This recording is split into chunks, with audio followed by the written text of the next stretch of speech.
yéen ñi nga xam ne da ngeen a bëgg a jot suñu publication fii ci YouTube abonné leen Boustan TV te bu leen fàttee laal cloche bi. asalaamaaleykum wa rahmatulahi taala wa barakaatuhu mbokki Boustan TV ba léegi ñu ngi ñëwaat ci màggalug Serigne Fallou Mbacké gi tey le 7 février 2024 di tombeek màggalug Serigne Fallou Mbacké gi moo tax waa Boustan TV bàyyi seen yitte yëpp déplacé wu ba si jumaa yi Seexul Xadim ji nii par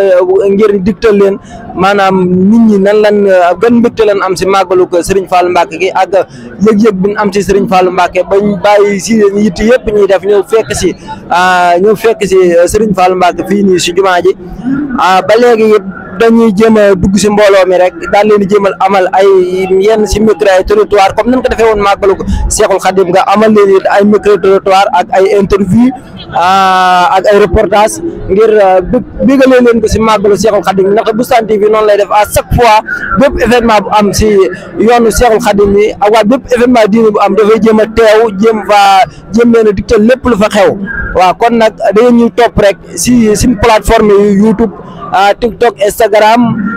Twitter yëpp rek bu ñu toppee incha allahu rabbi dinañ leen digtal lépp li nga xam si ne mooy xew si màggalug Serigne Fallou Mbacké gi. asalaamaaleykum wa rahmatulahi taala wa barakaatuhu ba léegi ngeen ñu topp rek si Boustan TV léegi nii defaloon na leen benn micro trottoir jéem a dugg si mbooloo mi ñu wax ban yëg-yëg lañ am si biir màggal gi waaye ba léegi rek ñu ngi taxawaat ak ay soxna gis leen ñoom ñëpp ñu bokk li ñu sol ñu jéem a dugg rek jéem leen wax ñoom fan lañ bàyyeekoo ak fan lañ jugee ak maanaam lan lañ wut si fii nga xam si ne moo si jumaa ji ak ban yëg-yëg lañ am si màggalu Serigne Fallou Mbacké gi waaye soxna si bisimilah rek fan ngeen bàyyeekoo ak tur bi. waaw ñu ngi lay nuyu di la siyaar ñu ngi ñaan te yàlla may ñu màggal bu dàq gi ñu ngi jógee Touba Kër Mbay Kër Sambawa ñun dëre sëñ soppe sëñ Fallou lan suñ jëriñ ñu ngi ko def sëñ Mamor doom sëñ Fallou ñu ngi am contentement di sant di gërëm màggal gi moom ala dama ne moom màggal gi neex na torop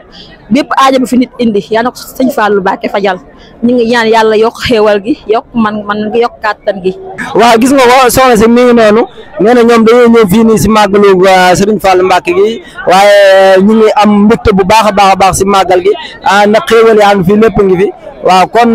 ba léegi rek dañuy jëlaat beneen soxna si ñoom ban yëg-yëg ngeen am si màggal gi bi ngeen jugee bi ngeen bàyyeekoo fa ngeen dëkk ñëw fii nii si jumaay Seexul Xadim ji ak nan ngeen gisee mbooloo mi ndaxte léegi def nañ benn micro trottoir wante képp kun laaj doo bokk sa morom fi nga jógee ñu naan Dakar laa jógee ñu naan Mbour laa jógee ñu naan Kaolack laa jógee ban yëg-yëg ngeen am si loolu yéen ñi nga xam si ne dañ leen fekk si fii si Touba. màggal gi moom macha allah dëgg yàlla neex na lool waaw màggal gi moom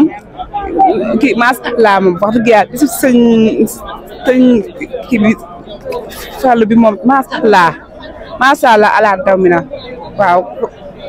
kontaan nañ lool ci bis bi waaw macha allah daal. waaw ñoom ñëpp ñoo bokk benn kàddu bi ñuy wax dafa mel ne dañoo bëgg lool si màggal gi waaw ba léegi keneen ñëw na rek moom tamit dañ koy laaj comme ñun laajoon ñu fi jaar rek mooy ban yëg-yëg ngeen am si màggal gi ak nit ñi nga xam si ne bàyyeekoo nañ fu ne fekk si leen fii si Touba. asalaamaaleykum man de li ma ciy tàmbal du bari moom wax dëgg yàlla waaye nag daal leneen yàlla may fan mu gudd ak wér ak fekke ak tal ndax sëñ bi daal jaral nañu lu ne lu ñu deful rek dañ koo mënul waaye jaral nañu lépp dañuy ñaan yàlla may ñu fekke ak tal rek ba bu déwénee ñu jéem a mën a ñëwaat rek tase feeg mbooloo mi waaw màggal gi moom neex na wax dëgg yàlla moom macha allah neex na trop ba ñëwee ba tey wax dëgg yàlla moom bernde yi moom ñoo ngi del daal di sant suñu borom macha allah. waaw jërëjëf soxna si ba léegi dégg nga leen ñoom ñëpp rek ñoo bokk même kàddu gi ñu wax mooy que ak mbégte la ñu fésal si ñoom ak mbégte la ñu fésal ak kontaan li nga xam si ne mooy màggalu Serigne Fallou Mbacké gi waaw xam naa kon dañuy jéem a yamani foofu rek ba si kanam incha allah jéem a dugg si kër Serigne Fallou Mbacké gi jéem leen a digtal yeneen interview ak yeneen micro trottoir incha allah.